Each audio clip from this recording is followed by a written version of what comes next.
பன்னீர்செல்வம்னு பேரு. அவர் சொல்லுவாரு, என்னை பகைக்காதிய எல்லா இடத்துக்கும் நான் தேவைப்படுவேன். என்னை பகைக்காதியா நான் எல்லா இடத்துக்கும் தேவைப்படுவேன். எதுக்கு எல்லா இடத்துக்கும் தேவைப்படுவேன்? அவர் அதை சொல்லிட்டு சொல்லுவாரு, செத்த வீடுனாலும் நான் தேவைப்படுவேன், வாழ்ந்த வீடுனாலும் நான் தேவைப்படுவேன். செத்த வீட்டுக்கு வாழ்ந்த வீட்டுக்கு இவர் இருக்கு. கல்யாணம் காட்சினா சொன்னா போறாரு, இல்லைன்னா வீட்டுல இருக்க போறாரு. இவர் இல்லாம நடக்காத கல்யாணம் அப்படின்னு கேட்டா அவர் சொல்லுவார் விளக்கம். செத்த வீடுனாலும் பன்னீர் தேவை, வாழ்ந்த வீடுனாலும் பன்னீர் தேவை. அதனால செத்த வீட்டுக்கும் பன்னீர் தெளிக்கணும், வாழ்ந்த வீட்லயும் பன்னீர் தெளிக்கணும். பன்னீர் செல்வம்டா, செல்வம்ங்கிற காசும் வேணும். அதனால பன்னீர் செல்வத்தை பகைக்காது. இப்ப அவர் சொன்னதுக்கு ஒரு காரணம் இருந்துச்சா? அது போல இன்னைக்கு கோயில் திருவிழானாலும் சாராயம் தேவைப்படுது, வீட்டுல இலை விழுந்துட்டாலும் சாராயம் தேவைப்படுது. எப்படி இந்த தமிழ் சமூகத்தை மாத்துறது?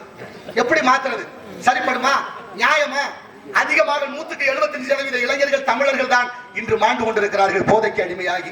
ஆனால் இந்த நாட்டுல போதை இல்லாத தமிழகத்தை உருவாக்கும்னு இதுக்கு வேற விளம்பரம். கேவலமா இல்ல? தொட்டிலையும் ஆட்டி விட்டு பிள்ளையும் கிள்ளி விட்டு மனசார தெரியுது செய்யறது தவறு என்று.